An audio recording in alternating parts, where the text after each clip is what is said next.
We needed someone who fits our culture, Trevor said, leaning back in his leather chair with a satisfied smile. I'm sure you understand. I stared at him across the desk, the quarterly operations report I'd prepared still clutched in my hands. You're replacing me with Greg Wilson? He has no experience in manufacturing, no management background at all. Greg brings fresh perspectives, Trevor replied, straightening his designer tie. Northwest Timber Products is evolving. We need leadership that aligns with our new direction. I've managed operations here for 12 years, I said, fighting to keep my voice steady. Our efficiency metrics are at an all-time high. Client retention is 94%. What exactly needs changing? Trevor's smile tightened. Clara, this isn't about your performance. You're excellent at what you do. But Greg and I share a vision for the company's future that's more dynamic. My name is Clara Novak, 42 years old, operations manager at Northwest Timber Products in Spokane, Washington. Or at least I was until this moment. I've dedicated my professional life to this company, streamlining our lumber processing operations, implementing sustainable forestry practices, and building relationships with clients across the Pacific Northwest. When do you want me to leave? I asked, my mind already calculating severance, health insurance continuation, and job prospects. We'll need a 2-week transition. Greg starts today. He'll shadow you until you finish up on the 15th. Trevor stood, indicating our meeting was over. I've asked HR to prepare a generous severance package. Your years of service have been valued. I nodded and rose to leave, dignity intact despite the churning in my stomach. As I turned toward the door, Trevor added, "Oh, and Clara? Let's keep this positive with the team. I've announced that you're pursuing new opportunities." Of course, he'd announced my departure before even telling me. Back at my desk, I found an email from Diane in HR with severance details and a confidentiality agreement. As I scanned the document, a message popped up from my assistant, Thomas. "What's going on?" Trevor just introduced some guy named Greg as our new operations manager. "Said you're leaving?" Before I could respond, I noticed Greg himself approaching, tall, tanned, and wearing a golf polo under his hastily donned blazer. He extended his hand with an easy smile. "Clara, great to finally meet you. Trevor's told me so much about you." Behind him, I could see Trevor watching from the conference room, champagne flute in hand. He raised it slightly in my direction before turning to laugh at something said by the VP of sales. "I'm sure he has," I replied, shaking Greg's hand firmly. "Let me show you around." As we walked through the production floor, I realized with growing unease that Greg didn't know the difference between pine and cedar, couldn't read our processing charts, and referred to our largest client by the wrong name. This wasn't just a replacement. It was a dismantling of everything I'd built. I joined Northwest Timber Products fresh out of my MBA program, initially as a process analyst. The company was struggling then. Inefficient operations, high waste percentages, and a reputation for missed delivery dates. I worked my way up through various positions, eventually becoming operations manager under the previous CEO, Harold Bergman. Harold recognized my talents for organization and problem solving. He mentored me, challenged me, and ultimately trusted me to revamp our entire production system. Together, we transformed Northwest from a struggling mid-sized lumber supplier into one of the most respected sustainable timber operations in the region. When Harold announced his retirement last year, the board conducted an external search for his replacement. They settled on Trevor Rhodes, who came from a larger competitor with promises to modernize and disrupt the traditional timber industry. I had reservations about his flashy style, but was determined to work collaboratively for the company's benefit. At first, Trevor seemed interested in understanding our operations. He scheduled lengthy meetings with each department head, asked thoughtful questions, and praised our efficiency metrics during his first board presentation. I began to think my concerns had been unfounded. Then small changes began. Trevor started bringing in consultants who knew nothing about timber, but spoke confidently about corporate culture and brand identity. He renovated the executive floor while postponing critical equipment upgrades I'd been requesting for months. He instituted mandatory team-building activities that pulled workers off the production floor during our busiest periods. Still, I adapted. I adjusted schedules to accommodate his new initiatives while maintaining productivity. I translated his buzzword-filled directives into actionable steps for my team. I defended these changes to skeptical employees who trusted my judgment. What I didn't know was that Trevor had been undermining me behind the scenes. I learned later that he'd been telling board members I was resistant to change and stuck in old methodologies. He'd started playing golf with several key board members and with Greg Wilson, a former college classmate with no experience in our industry. I maintained my professionalism, focusing on what I could control: operations, efficiency, client relationships. When our quarterly numbers showed record productivity despite the disruptions, I thought my position was secure. Results would speak for themselves. The week before my termination, I noticed Trevor and Greg having lunch in Trevor's office. They seemed to be reviewing documents, my operations reports, I assumed, as part of Trevor's ongoing department evaluations. I even prepared additional materials for them, wanting to ensure they understood our production processes fully. Harold called me that same week. He'd heard rumors about leadership changes from his old industry contacts. "Watch your back, Clara," he warned. "Trevor's been asking strange questions about the extent of your authority." I thanked him for the concern, but dismissed it as retired CEO paranoia. Harold was protective of the company and of me. Surely Trevor wouldn't replace his most effective manager without cause. I was wrong. My first day of the transition was excruciating. Greg followed me everywhere, making notes on a leather-bound pad but asking no substantive questions. At our morning operations meeting, Trevor introduced Greg as the new visionary leader who'll take our processes to the next level. My team looked between us in confusion, their expressions ranging from shock to anger on my behalf. "I'll be available these next 2 weeks to ensure a smooth handover," I said, maintaining my composure. "Let's make sure our production targets don't slip during this transition." After the meeting, several team members stopped by my office privately to express their disbelief. Tomas, my assistant for 7 years, was particularly upset.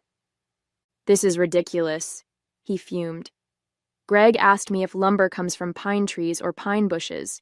He literally doesn't know what wood is." "He'll learn," I said automatically, though I didn't believe it. By mid-afternoon, I was reviewing our inventory management system with Greg, explaining the custom software I'd helped develop to track materials from forest to finished product. "This seems unnecessarily complicated," Greg commented, suppressing a yawn. "At my last company, we used a simple Excel spreadsheet for everything." "What company was that?" I asked, genuinely curious since Trevor had been vague about Greg's background.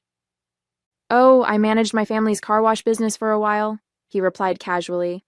"Different industry, but business is business, right?" I stared at him, momentarily speechless. A car wash. He was replacing me with someone whose experience was running a car wash.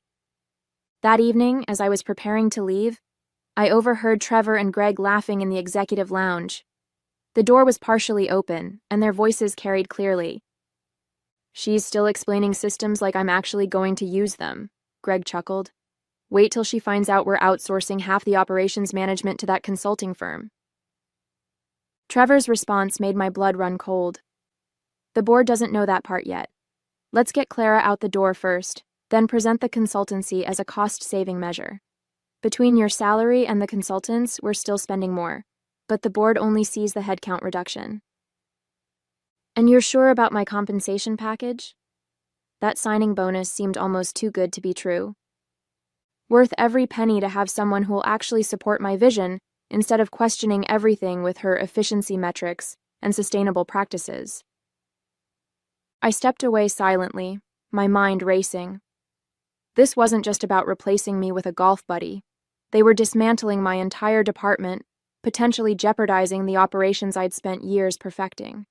And they were misleading the board about the financial implications. Back in my office, I sat heavily in my chair, staring at the operations manual I'd been updating for Greg. 12 years of dedication reduced to a 2-week transition that was clearly just for show. My team would likely be next on the chopping block once the consultants identified redundancies. I felt a complex mix of emotions: anger, betrayal, concern for my team, worry for the company itself. Northwest wasn't just my employer, it had been my professional home. As I packed my bag to leave, I noticed the board meeting agenda for next month sitting in my inbox, sent to me by mistake, since I would no longer be employed when it occurred. I read it slowly, an idea beginning to form. Perhaps this transition wouldn't go exactly as Trevor planned. The next morning, I arrived early to find Diane from HR waiting by my office. "Clara, I need the signed severance agreement today," she said apologetically. "Trevor's asking for it." I had deliberately not signed the document yet, using the time to review my options. "I'm still consulting with my attorney," I explained. "The non-compete clause seems unusually restrictive." Diane lowered her voice. "Between us, I agree, but Trevor insists it's non-negotiable." "I understand. I'll have my decision by tomorrow." As Diane left, my desk phone rang. It was Elaine Robinson, a board member who had worked closely with Harold before his retirement. "Clara, are you free for lunch today?" she asked without preamble. "I've just heard some disturbing news." Hope flickered briefly. Perhaps the board would intervene. "I can make time," I replied. We met at a small cafe well away from the office. Elaine, in her 60s with a no-nonsense demeanor that had made her successful in the timber industry, got straight to the point. "Trevor told the executive committee you requested to leave," she said, stirring her coffee. "Said you were burned out and recommended Greg as your replacement. Several of us were surprised, but he presented it as a done deal." "That's not what happened," I said, careful to state facts without emotional coloring. "He terminated my position and had already hired Greg before informing me." Elaine's expression hardened. "I suspected as much. Trevor's been making unilateral decisions despite board governance requirements. Unfortunately, he's convinced the board chair, James, that he needs operational freedom to modernize the company." "So there's nothing to be done?" "Not officially, not yet. James won't call a special meeting just for a personnel change, even at your level. Our next full board meeting isn't for 2 weeks. My shoulders slumped slightly. 2 weeks was after my last day. "However," Elaine continued, "I'd like to invite you to that meeting as my guest. It's unusual, but not unprecedented. You've presented to the board before, and I can request your attendance for questions on operations during the transition." "Trevor won't like that." "Trevor doesn't need to know until the day of the meeting," she replied with a hint of steel in her voice. "In the meantime, document everything, especially any plans that contradict what the board has approved." I left lunch feeling cautiously optimistic. If I could present the facts directly to the board, perhaps Trevor's plans would be scrutinized more carefully. That afternoon, I met with Trevor to discuss the transition timeline. I decided to test the waters. "I've been thinking about the severance agreement," I began. "I'm concerned about the non-compete restrictions." Trevor's smile didn't reach his eyes. "They're standard for executives. You know too much about our operations to allow you to work for competitors." "Then perhaps we should discuss an adjustment to the compensation, given the restrictions' impact on my employment prospects." His expression hardened. "The package is generous as is. If you're unhappy with it, we could revisit whether a severance is offered at all." The threat was clear. I nodded and retreated, deciding to sign the agreement while I considered my options. Later that day, I overheard Greg on a call in the conference room, door ajar. "The transition's going fine. She suspects nothing. Yes, the outsourcing proposal is ready. No, the board won't see the full cost implications until it's implemented." When he emerged, I was reviewing production reports at a nearby desk. He startled slightly upon seeing me. "How much did you hear?" he demanded, his friendly facade dropping momentarily. "Hear what?" I replied innocently. "I was just updating these reports for you." Greg seemed appeased but remained wary. "That evening, I discovered my email access had been restricted in preparation for your departure, 2 weeks early. When I called IT, They confirmed the directive had come from Trevor directly. The message was clear. They didn't trust me with information, even during the transition period. Whatever Trevor and Greg were planning, they didn't want me to see it. I needed to find out what it was, and quickly. With my email access restricted, I had to get creative. I still had physical access to the building and my regular systems. They needed me to train Greg, after all. During our morning review of client accounts, I suggested we look at the upcoming contract renewals. We have Wilson Construction's renewal next month, I explained, pulling up the file. They've been with us for 8 years and account for 12% of our revenue. Greg shifted uncomfortably. Trevor mentioned Wilson. I think he's handling that personally. That's unusual. The operations team typically manages our major account renewals since we coordinate the production schedules, I said, watching his reaction carefully. New processes, Greg replied vaguely. Part of our modernization. Later, I casually asked Janice from accounting about the Wilson contract while we waited for coffee in the break room. Oh, didn't you hear? She whispered. Trevor's brother-in-law just became their new purchasing director. Trevor took him golfing last weekend. The pieces started coming together. I spent my lunch break in the company archives, reviewing board minutes from Trevor's hiring. His mandate had been clear. Maintain Northwest's industry-leading sustainable practices while improving profitability. Nothing about outsourcing operations or restructuring client relationships. That afternoon, I received a text from Harold. Heard Wilson Construction is getting a sweetheart deal from NW. Price point 15% below market. This true? If Trevor was slashing prices for his brother-in-law's company while cutting experienced staff, he wasn't just restructuring, he was potentially compromising the company's financial stability for personal connections. I needed proof, but with my email restricted, I couldn't access the new contract drafts. Then I remembered. Thomas still had full system access. I need to train Greg on the contract management system, I told Thomas. Can you pull up the latest Wilson draft for us? Thomas did so without question, and I quickly scanned the document while ostensibly showing Greg the system's features. The pricing was indeed significantly below our standard rates, with unusually generous payment terms. Most concerning was a clause granting Wilson Construction preferred allocation during supply shortages, something we'd never offered any client. Is this the final version? I asked Greg casually. Trevor's reviewing it one more time, he replied. He's really focused on securing this renewal.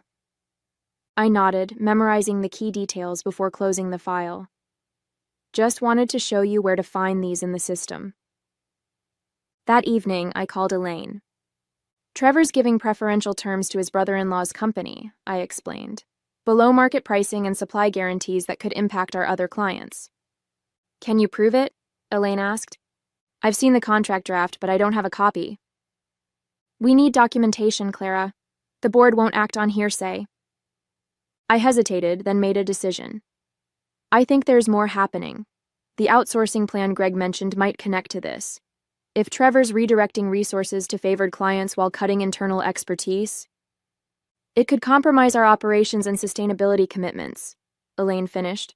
The board would definitely need to review such fundamental changes. The next morning, Trevor called me into his office. His expression was cold. It's come to my attention that you've been accessing files outside your transition duties, he said without preamble.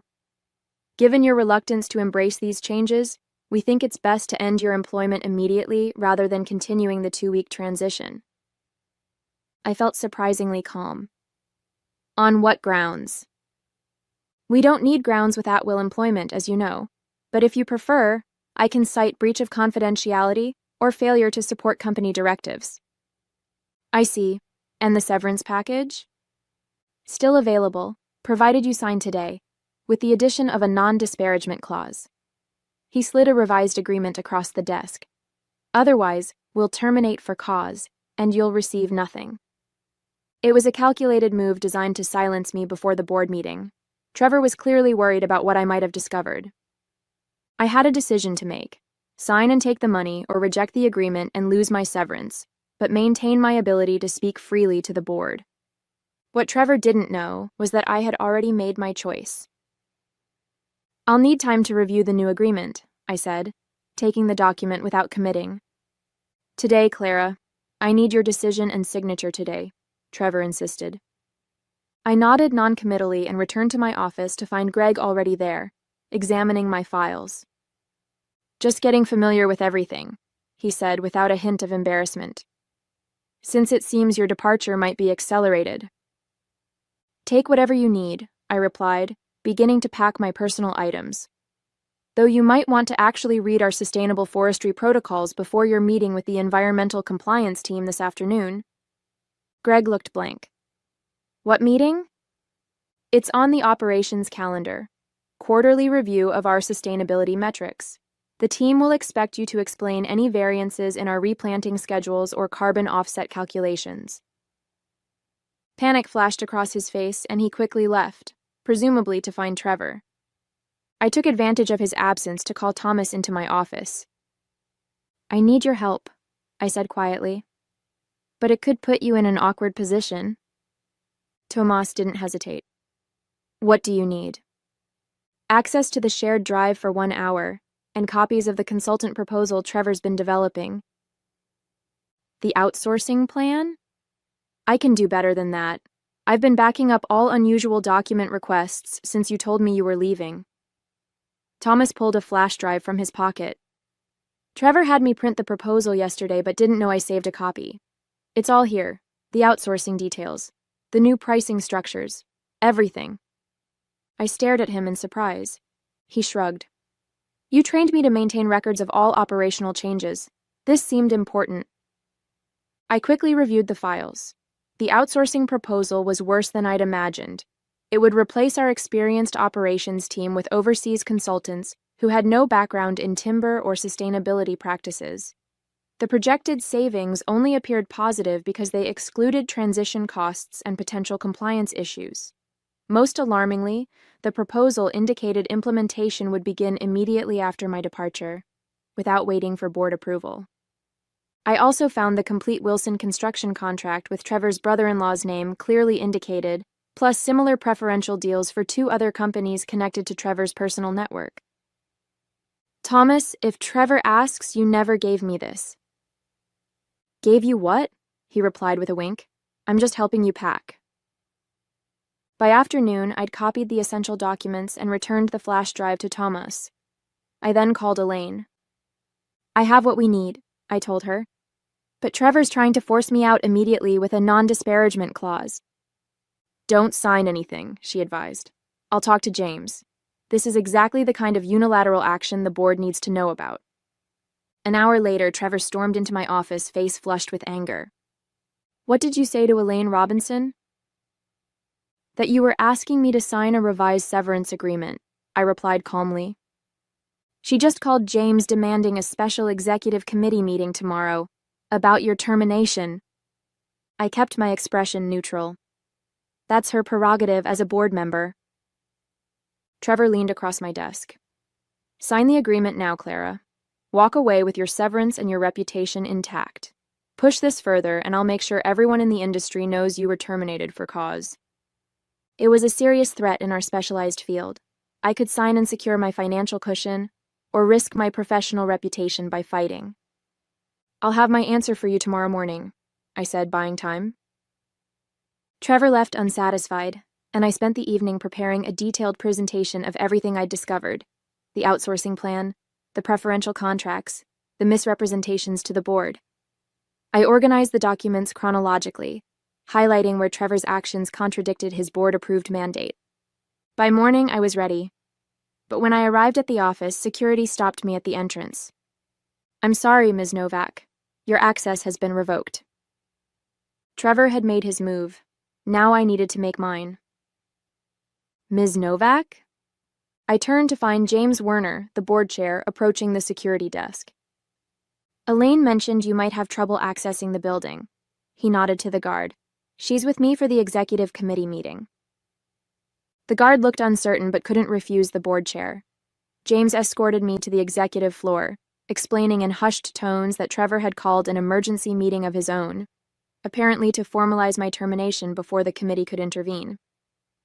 Fortunately, board governance supersedes executive authority in personnel matters involving department heads, James said. Elaine was quite insistent we review the situation properly.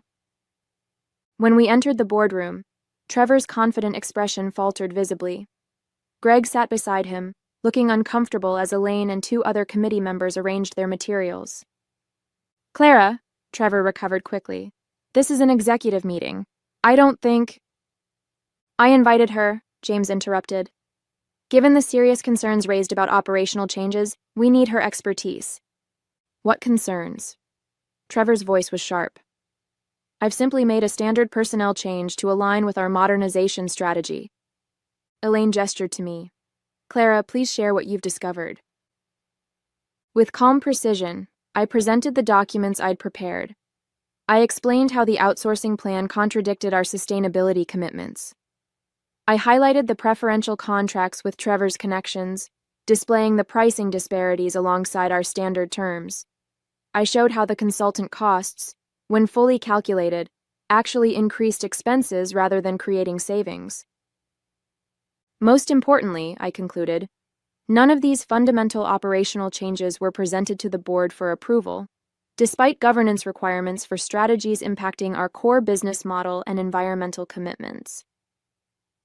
Throughout my presentation, Trevor's expression shifted from dismissive to concerned to openly hostile.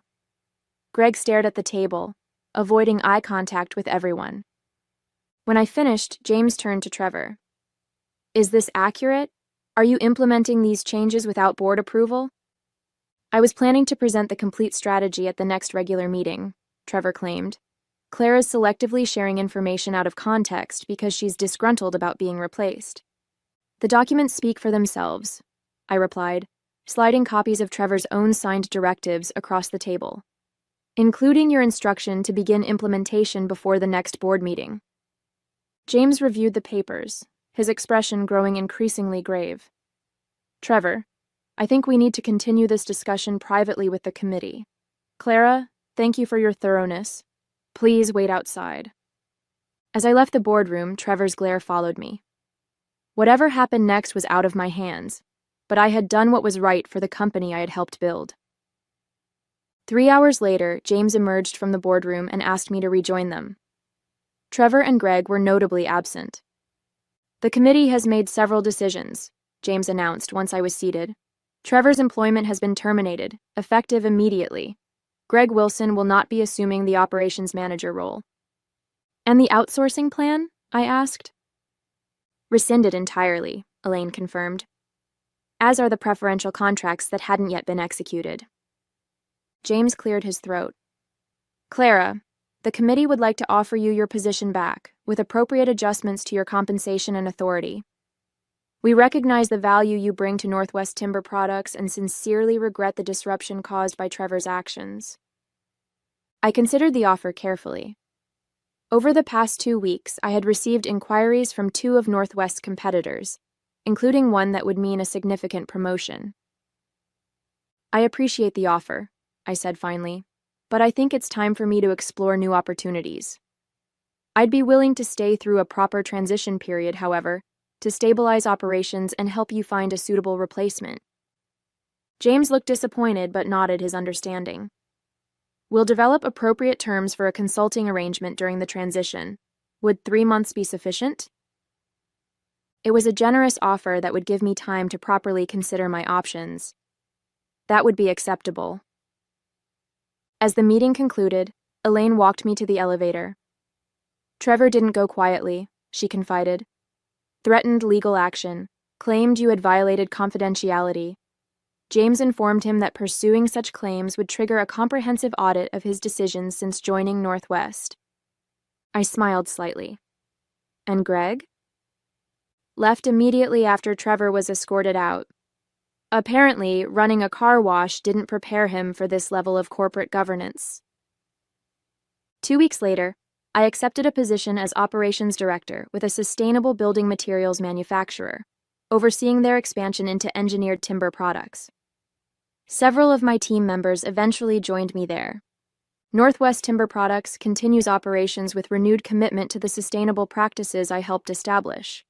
I still consult with them occasionally, proof that doing what's right can lead to unexpected new beginnings. Sometimes the most powerful statement isn't what you say when you're shown the door, but what you do after you walk through it.